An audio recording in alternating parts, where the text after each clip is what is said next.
and you are watching Breakthrough News. I'm Eugene Puryear, and we are here at the People's Summit, and we are very honored to be joined by Gabriel Shipton, who is a film producer as well as the brother of the persecuted journalist Julian Assange. Gabriel, thank you so much for being with us. Thanks for having me, Eugene. Yeah, here in LA, we're having the Summit of Americas, and President Biden, of course, has used this as a major sort of launching point to talk about democracy and to talk about freedom of the press. I had the opportunity to talk with Secretary Blinken, well, not talk with him, ask him a question, where he said this is one of the biggest things they want to promote is press freedom.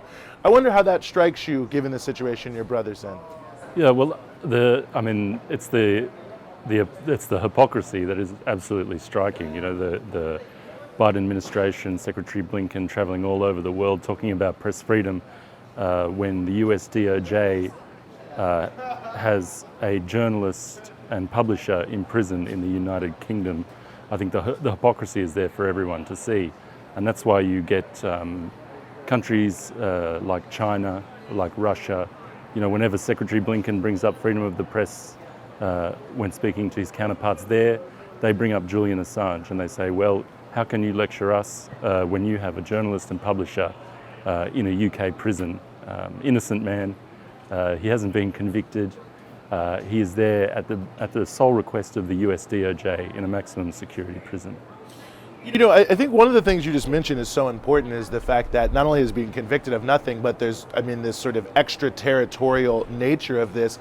Talk about how, or at least I view it this way, how extreme that seems that the United States is extending, its own laws to some degree all over the world. Well, that's right. And if they can do that to Julian Assange, who is, arguably one of the most famous publishers on earth, has a huge global support network. The 25 Press Freedom and Human Rights organizations speaking out on his behalf, contacting the Biden administration. If the extraterritorial nature of this prosecution can be done to Julian Assange, it can be done to anybody on the planet, anybody on earth, any journalist who wants to publish the truth about what the powerful do in our names, risks being destroyed, risks their freedom, their liberty being, all their human rights, basically. You have no right to justice. You have no right to freedom. You have no right to speech. That is what can be done to you. Your human rights can just be taken away from you in an instant. And to pull on that thread a little bit, we're not in their minds, but why do this if you're the U.S. administration and you claim to stand for all these things? What are they trying to stop by this attempt to jail Julian Assange? They're trying to stop, reporting on their crimes, on their corruption. That's what Julian did. He exposed war crimes. He exposed worldwide corruption, the government corruption, torture in Guantanamo Bay, undocumented civilian deaths. They're attempting to hide all that from the public so that they can rule with impunity. That's, the basic, that's what I believe is happening. And they're scared, they're scared of that. They're scared that their mandate will be taken from them. The powerful will no longer be able to rule as they have if the people know what they're doing. You've been talking to people around the world about the case of your brother and about the implications of it. Talk a little bit about the reception you've gotten when you've been going, I'm sure, to many different types of fora to raise these issues. Well, I've been advocating for Julian for the last 2 or 3 years.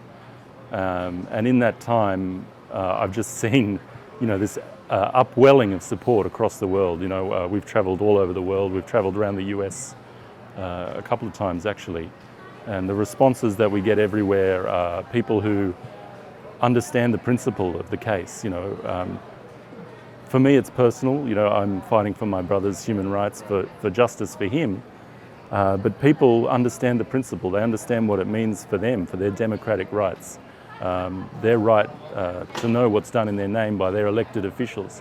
So, the more and more we travel, the more and more people can see, what's going on here. And as time progresses, Julian's situation doesn't improve, but the injustice becomes more stark for people. And people think, why is this guy locked up? What did he actually do? Did he really do something that's so bad? exposing war crimes, exposing corruption, and people can't, the response is no, he didn't.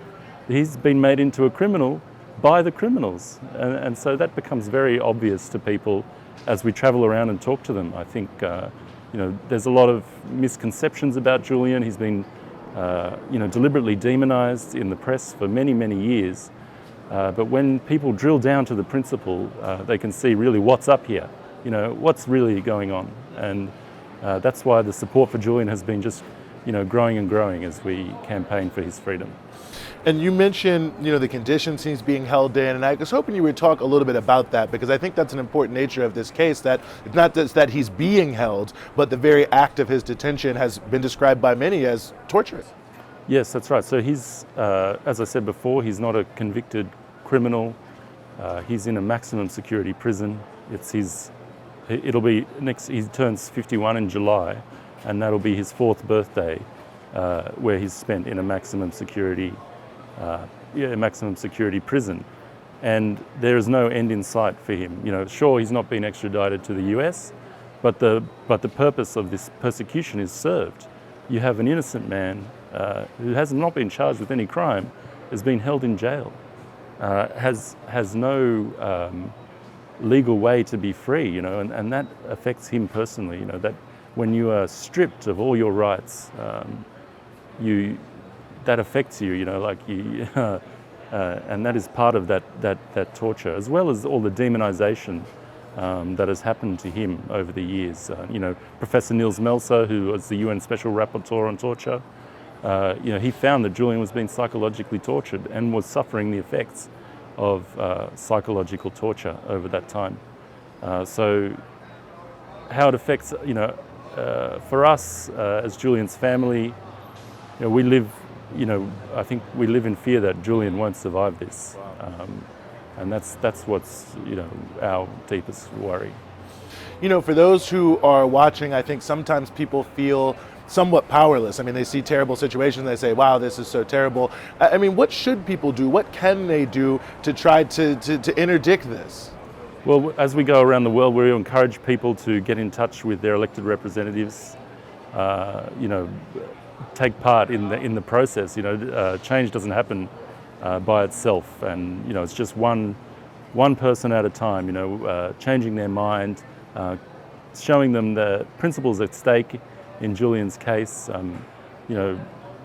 Talking to people is probably one of the best things you can do, and then getting in touch with your elected representative, letting them know that you care about this case, that you care about your democratic rights, and you can see the principles at stake in Julian's persecution, and you want them to do something because they have their power from us. We elect them. Without that, then they have no position. So we really have to exercise our democratic rights. Mm-hmm.